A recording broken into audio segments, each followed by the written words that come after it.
What a time to be a Pokemon fan. With its unwavering popularity lasting more than 2 decades, the franchise is perhaps more relevant now than ever before. There's more than any one person can handle.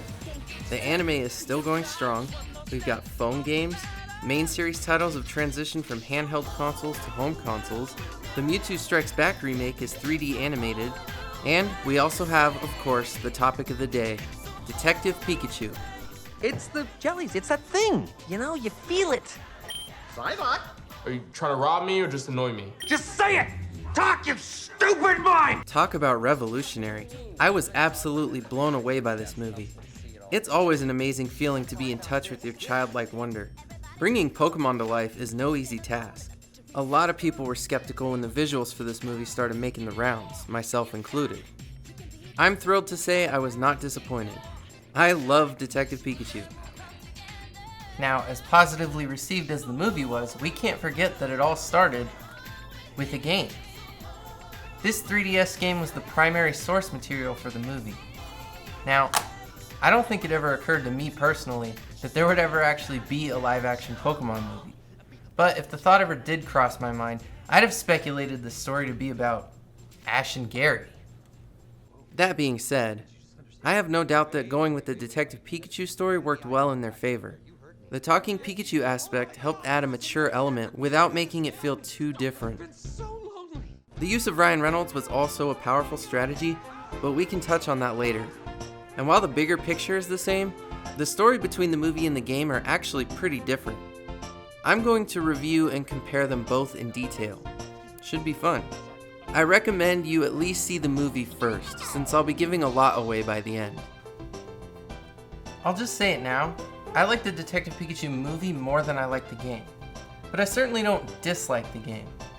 That being said, I'm going to start here. I think a lot less people have played this, so if you fall into that category, here's your chance to check it out. I'll show off some of the more obvious comparisons as I go, and save the deep dive for later.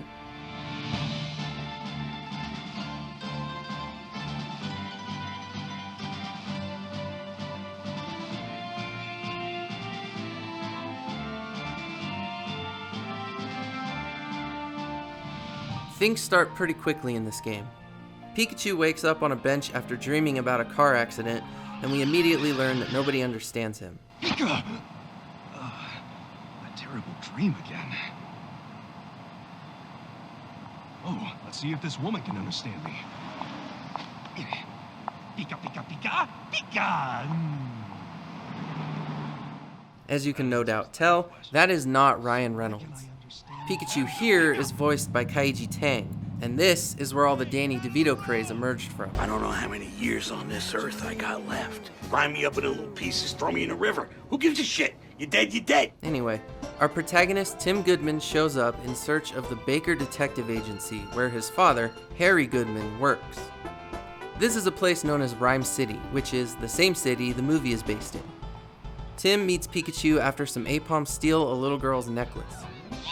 Pikachu! I'm stretching out my ears! Would you let me go? That was you talking? Could have been more gentle setting me down. They learn that they can talk to one another and that nobody else understands Pikachu. Tim goes along with it and helps Pikachu get the necklace back. The gameplay is a mashup of point and click, gathering testimony, quick time events, and walking around crime scenes. Now, I say crime scenes kind of loosely because it's Pokemon. The violence in Detective Pikachu in general is definitely more amplified than in the main series games, but the crimes are about theft and personal gain, not killing. Okay, yeah, this Apom looks extremely dead, but it's just ketchup and berry juice. The goal is to talk to every NPC in the area to gather clues and testimony. You'll be given specific questions, and occasionally someone gives you information you can use to progress. Some spots you have to directly search. You can also tap Pikachu on the touchscreen for help, or the occasional short comedic scene. At the end, you and Pikachu have a final thought to piece information together. And then an interactive cutscene occurs where Tim and Pikachu tell the group what happened. Bolt of brilliance! That's good. Tim, do you have some proof? Yeah. If you get the prompts right, the case gets solved and the main story continues. That's right. This is the game's formula. Solve a case, get one step closer to Harry. Of course, the cases do somewhat relate to the main story, but a handful of the sub-mysteries are used as a kind of filler, I guess. Moving forward are many recurring characters and locations. A majority of the in-game characters did not make it into the movie, though there are a number of equivalents. This plays a big part in what makes the two stories so different. At this point, we know that Pikachu has lost his memory and that Harry is missing. Contrast to the film, he is not referred to as being dead. Harry was investigating some Pokemon-related incidents when he went missing. He's only been gone about 2 months, and Tim came to Rhyme City to investigate. A guy named Mike Baker leads the agency Harry was working for alongside his assistant, Amanda. He urges Tim to stay out of the investigation for his own safety. The agency is located over a coffee shop called Hi-Hat, a place Pikachu is in love with. I know.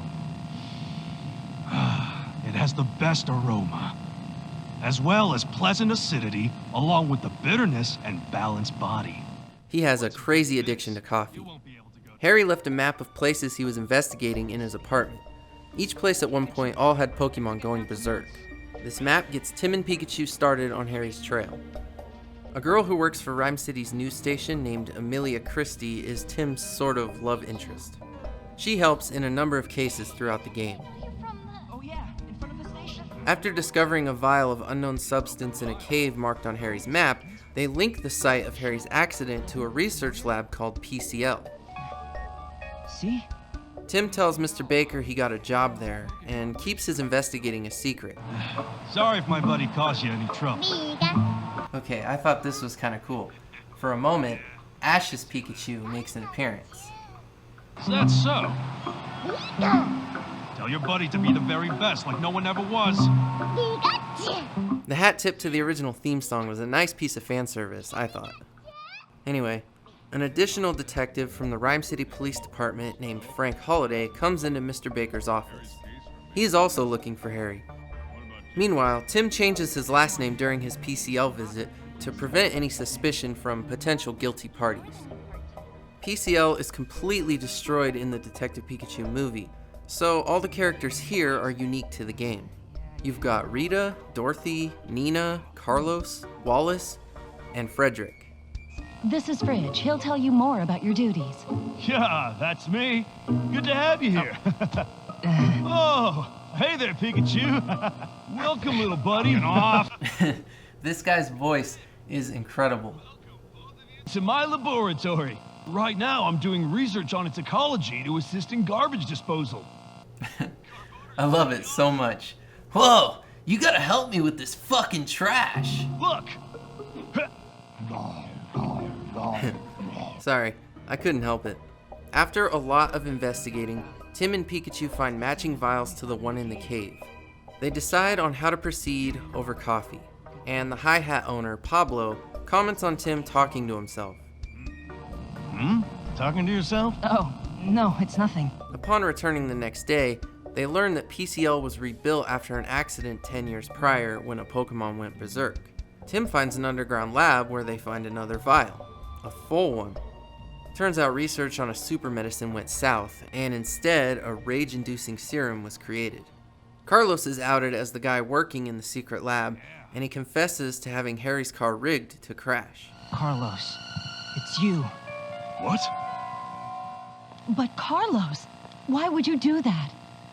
Because this kid got in my way. He's Harry Goodman's son. Harry Goodman's son? My dad was in an accident 2 months ago, and it happened right around here. I followed the clues to this place. Carlos knows.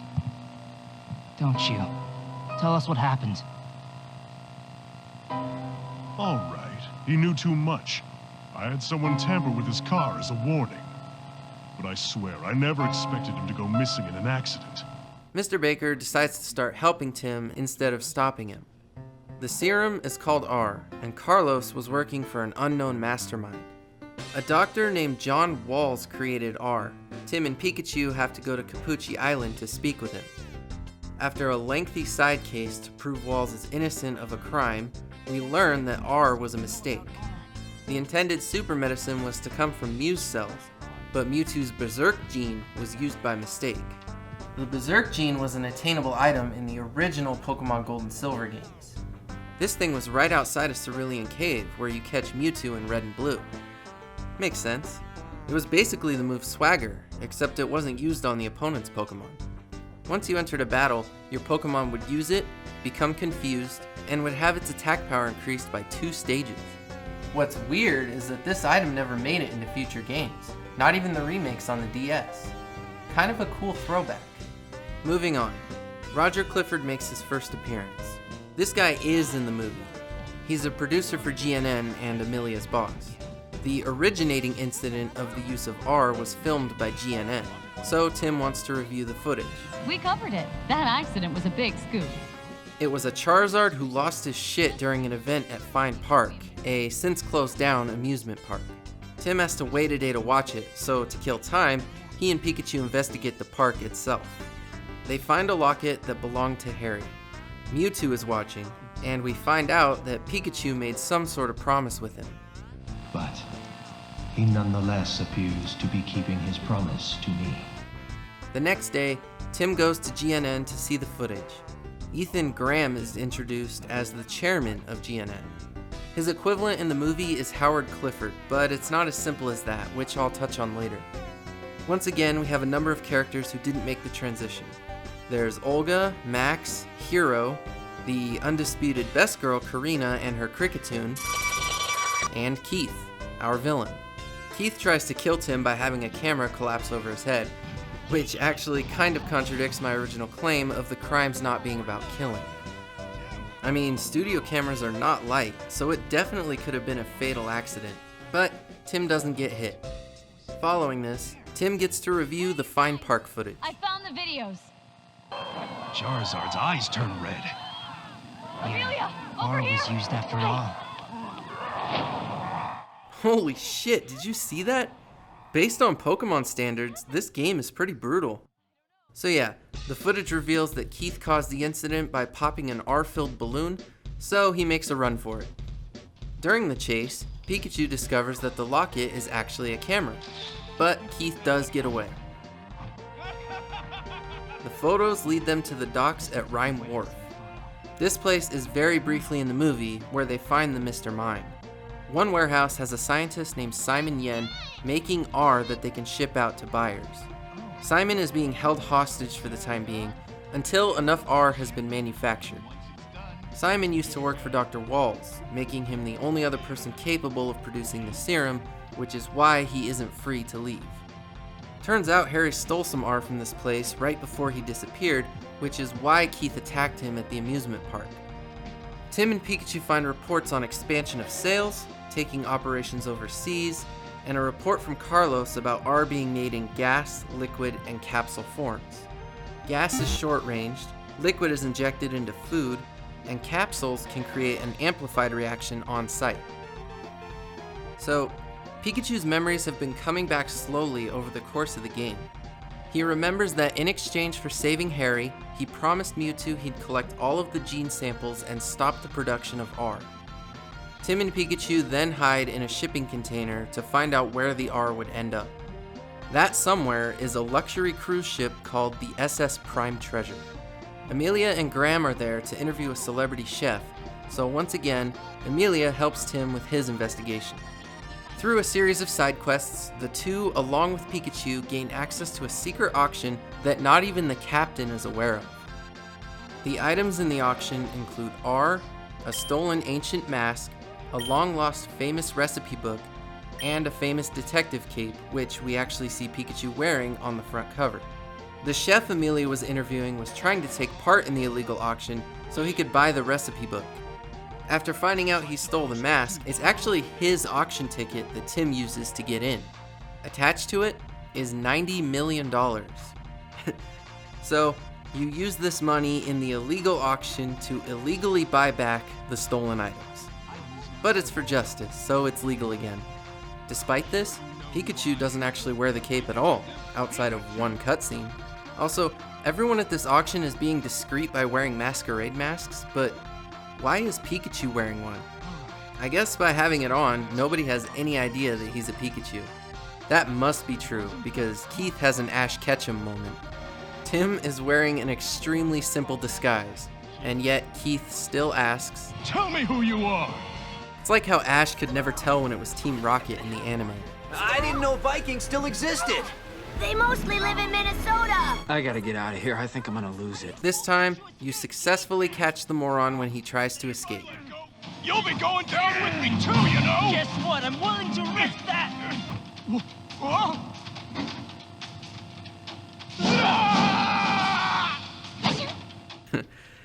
I'm gonna take a second to comment on my biggest issue with this game. The cutscenes are so crusty. The action is just... Hey, knock it off, that hurts! Wait! Milo! Hey, knock it off! Hey, I gotta go, right? I feel like most of the time the animation of the characters is actually really good, especially considering it's a 3DS title. Not exactly the most powerful system out there. The awkward movement and slow QuickTime events can really take you out of it sometimes.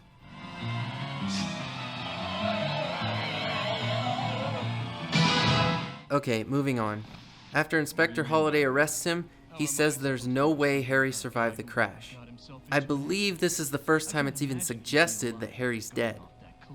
And right before we move on to our final act, Mewtwo tells Pikachu that some of his genes are still out there, while Tim and Amelia kinda sorta have a moment. I don't know, maybe it's one-sided. Mewtwo struggles with whether or not humans are bad and threatens to destroy the planet. Pikachu talks him out of it, and Mewtwo grants him more time based on the actions of Tim and Amelia. The real you, that is. Alright, this is it, the last part of the game. It takes place during a Rhyme City parade. This is also true of the movie, but only generally speaking. What happens at this parade and the motivation of the mastermind is very different between the two. Keith had documents detailing the R dispersal plans. The idea is to have a large group of Pokemon affected all at once. Balloons will be filled with R gas, Pokemon treats will be injected with liquid R, and it all has to happen where GNN cameras are set to film. After getting a map and parade route from Detective Baker, Tim and Pikachu set out with Amelia to find and collect the R before it can be used. All of the Rhyme City police have been informed as well. So, who is the bad guy then? The true culprit, the mastermind? Well, anyone who has seen the movie knows that it's Howard Clifford, but he's not in the 3DS version of events.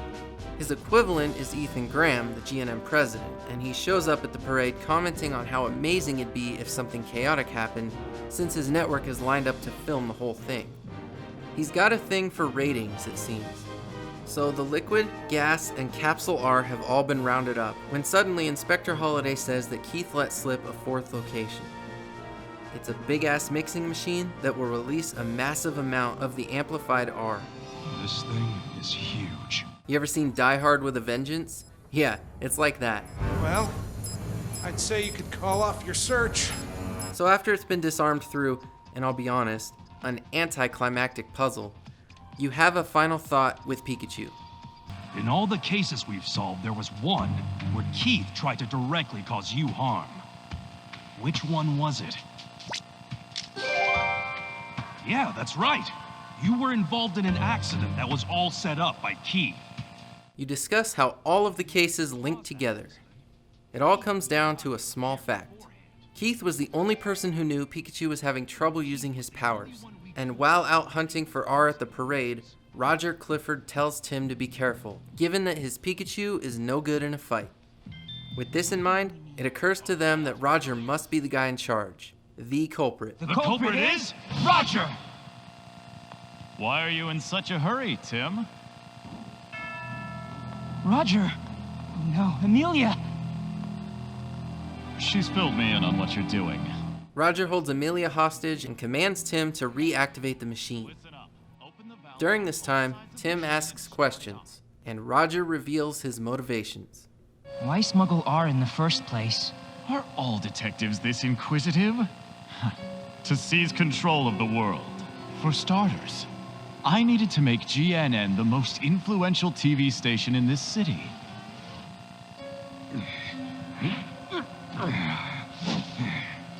Why are you targeting the carnival? It's because I'm gathering data for R. There aren't a lot of opportunities where so many Pokemon are in one place. Besides, if GNN gets the scoop on the chaos, it'll help our reputation that much more.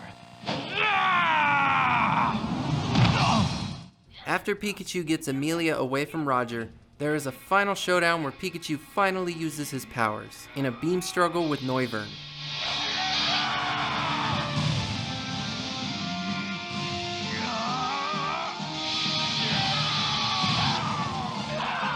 To nobody's surprise, you take down Roger and save the day, and Pikachu collects the last of the Berserk gene. This should be the last of them. It's over. You did good, Tim. Who knows what would have happened if it weren't for you guys.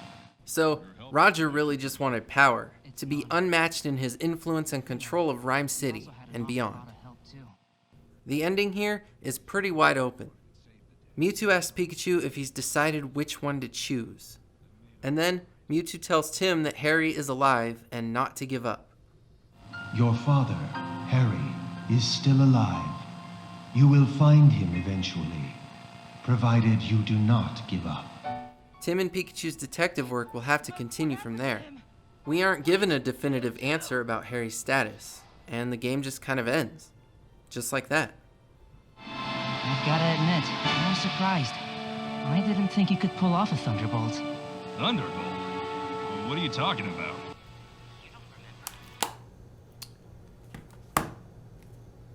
The search continues. And so does this review. We still have the movie. Wow, I sure rambled on for a while. It's a really simple game. This feels more like a kid's game than any of the main series titles do, despite its more mature scenarios. Like, sometimes it feels like Pikachu's just talking down on me as if I'm a complete idiot. The number of umbrellas and the chairs. That's two different numbers. Whoa. And as I said earlier, I don't hate it. There's just significant room for improvement. I do like the story though, so let's see how it translates to the big screen. Well, I've spoiled almost the entire game, so this time I'll be a little more active with the comparisons. There is a drastic change in tone here. This movie did a lot for fans.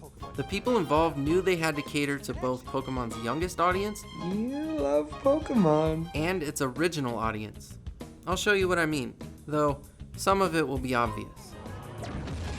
The movie starts with Mewtwo escaping a laboratory and chasing down a vehicle that's leaving the site.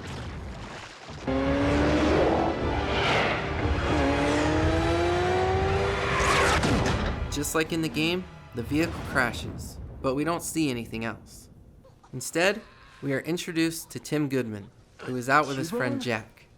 Jack is trying to convince Tim to catch a Pokemon. I'm sorry. Jack, tell me you didn't plan this. Are you serious? How dare you? Okay, of course not. Come on. Tim is clearly uninterested in having a Pokemon partner and fails to catch a Cubone.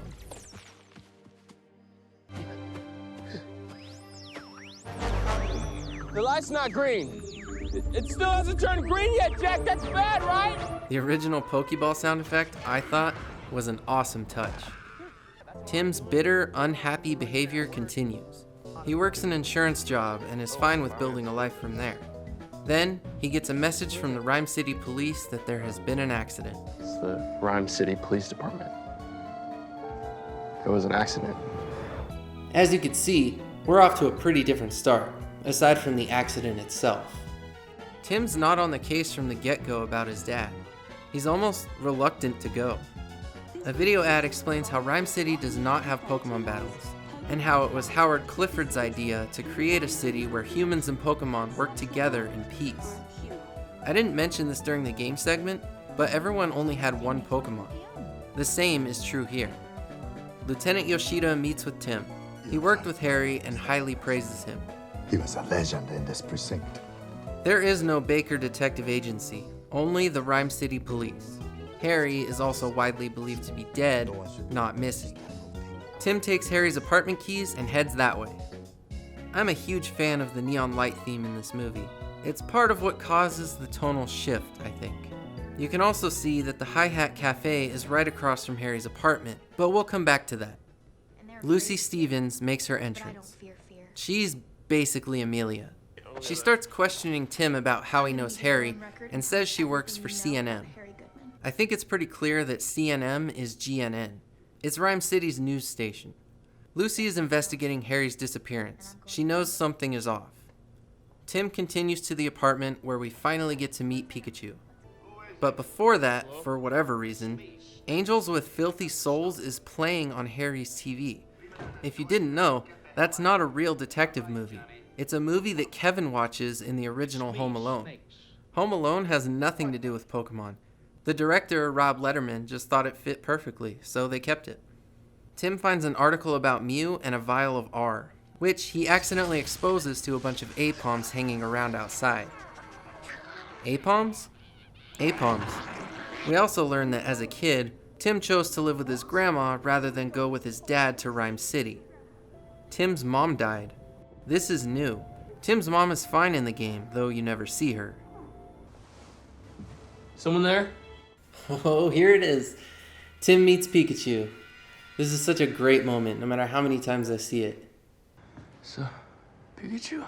Oh, jeez. Hey, little guy.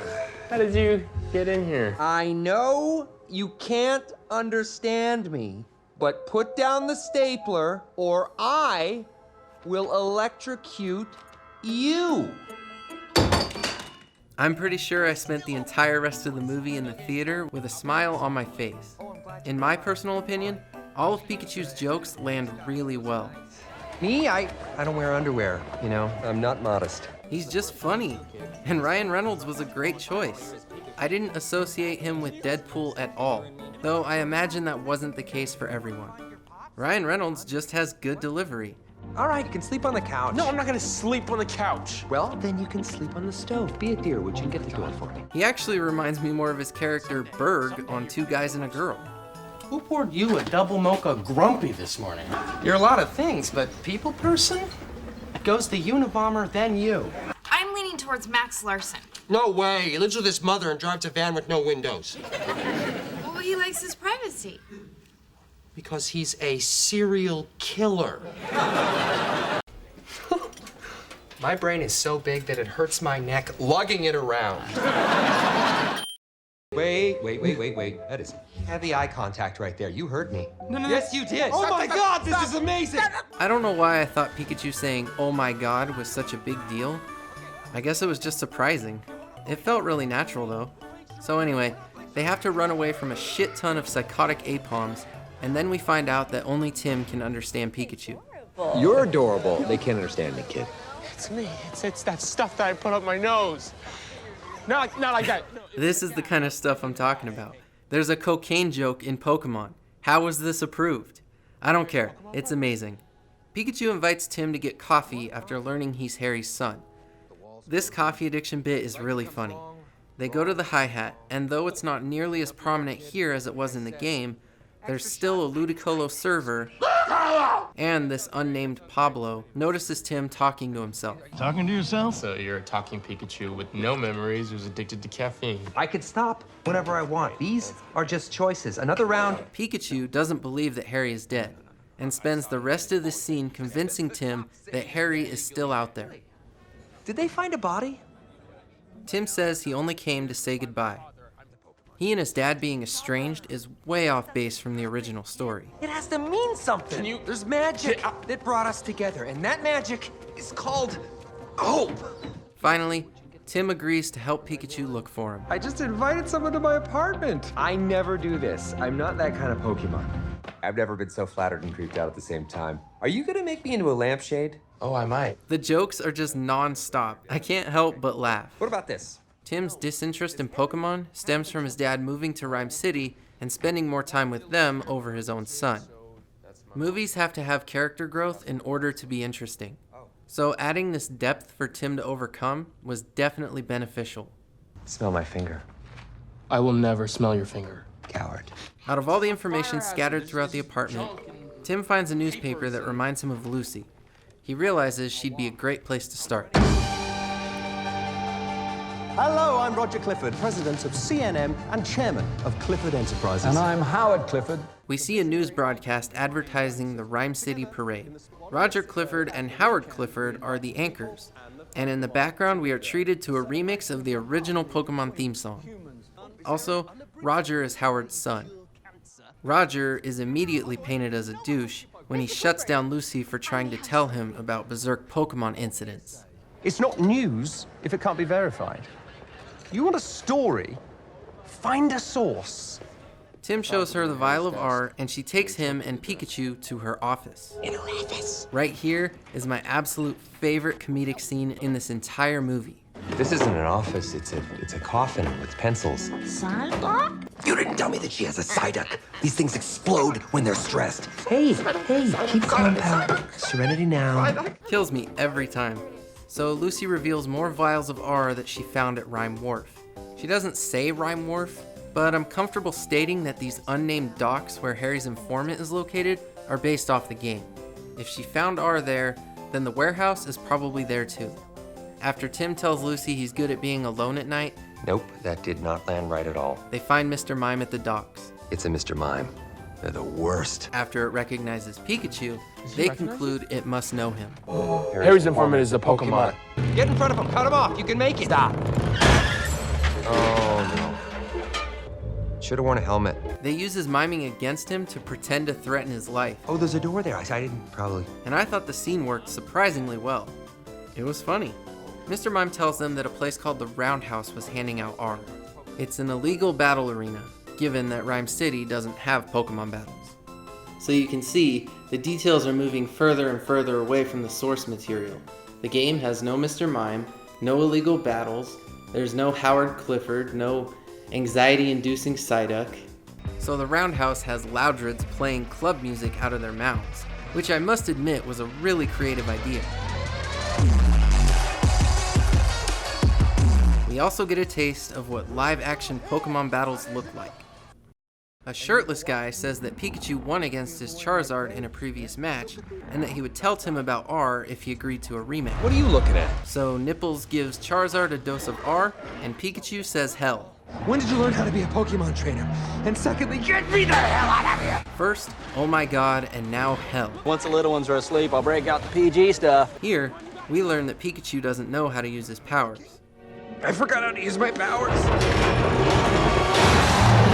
Things get crazy and a bunch of R leaks throughout the arena.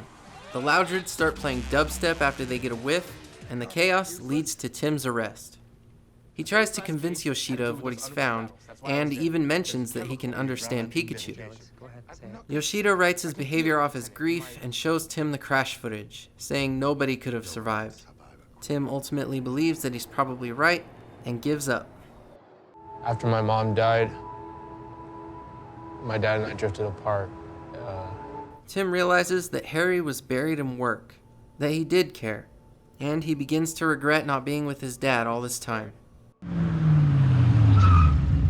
They get picked up by a weird lady who brings them to see Howard Clifford. He claims to have hired Harry to trace R, and shows them holographic surveillance of the crash. It reveals that Harry survived, sparking new hope in Tim. That's it. That's what happened to me. Mewtwo wiped my memory. Howard also flat out says that Roger is behind all of this, that he wants to destroy Howard's legacy. Since Roger owns the press, there's not much Howard can do to stop him alone. Tim and Pikachu meet with Lucy to go to PCL. She found info on it in Roger's computer. This is very exciting. Are you excited? Yeah. I think you just peed a little.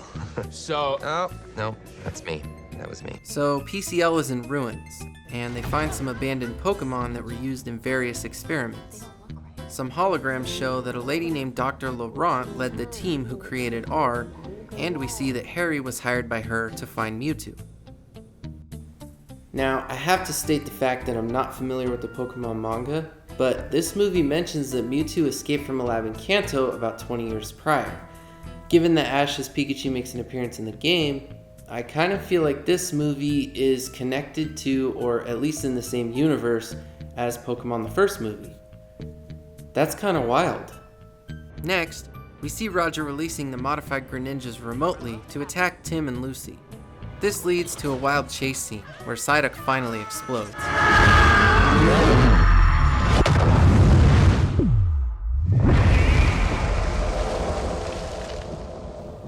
I know by this point I've probably praised this movie pretty heavily, but it's definitely not perfect. Pikachu ends up with a severe injury after some seriously huge Torterras adjust their positions. They're absolutely massive, too big. They'd be completely unable to sustain life and would cause major problems just by existing. I don't know, it just doesn't work for me. Moving on. That debacle follows with another kind of weak setup, where a bunch of adorable Bulbasaurs lead Tim straight to Mewtwo, who heals Pikachu.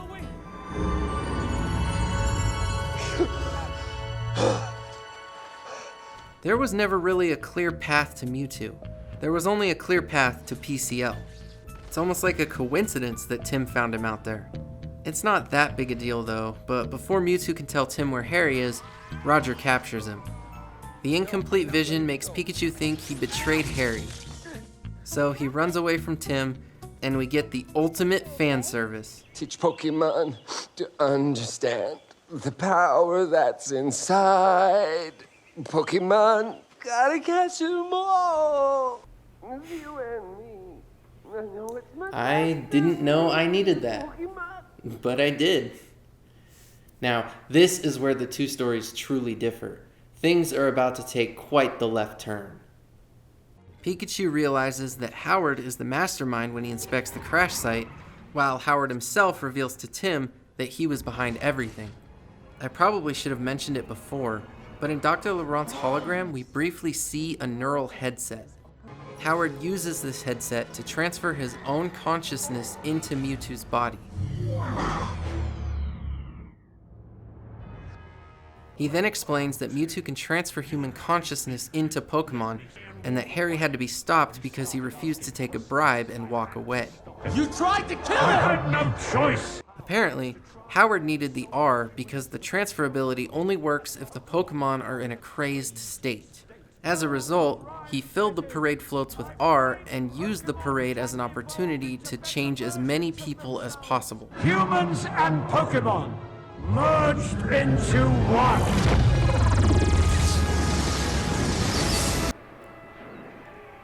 You know, I appreciate the little detail that Mewtwo's mouth didn't move until Howard took him over. But yeah, very different motivation. Roger in the game just craved power and control, and in the movie, he's not even the bad guy. Okay. Worst parade I've ever seen. I'm not talking about a big parade. Just a couple of floats. A Ditto that transforms into humans was responsible for framing him in the movie. Howard's motivation is kind of stated in the beginning.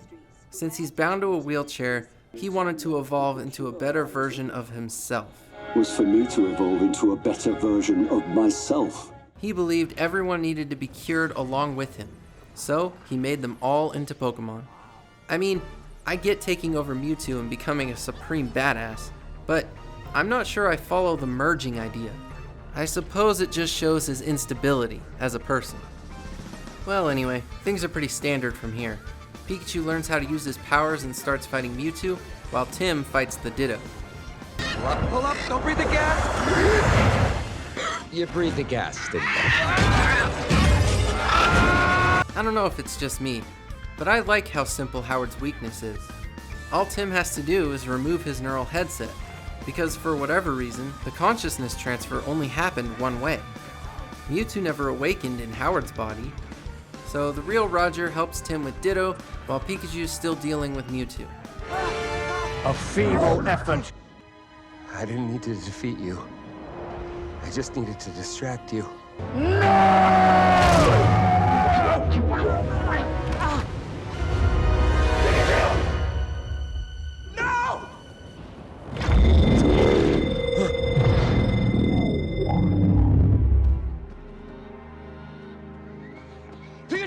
Wow, that's the fastest fucking elevator of all time.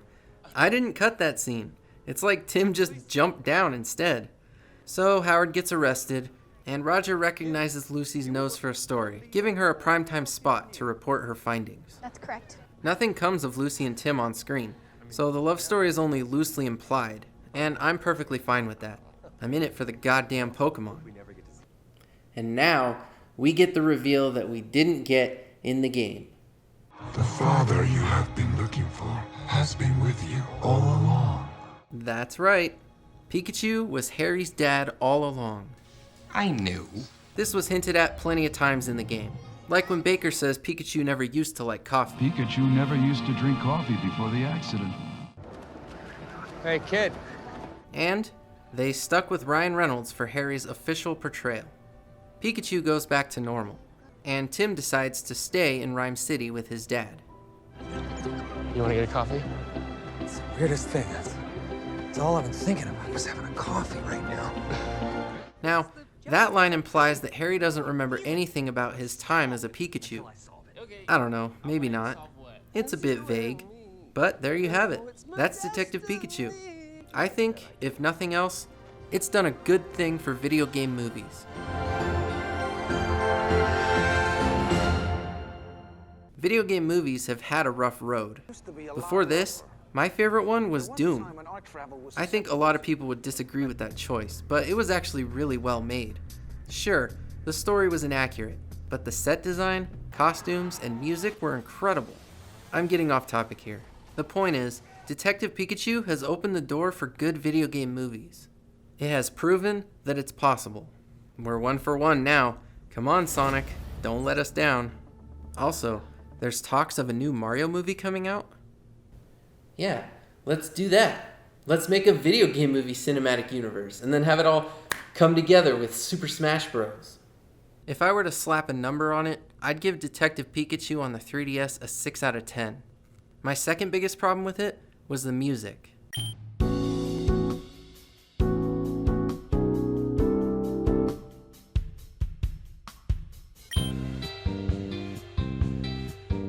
Yeah, it's really uninspired. The music in the movie was great. I wish there were more tracks based on the music from the games. I give the movie an 8 out of 10, though I'm not too big on putting a number on things. I do want to point out that Lucy's outfit looks exactly like a Pokemon trainer. She fit right into that universe. Well, regardless, I've had a good time talking about this, and now it's out there. I think I'm gonna go grab a coffee.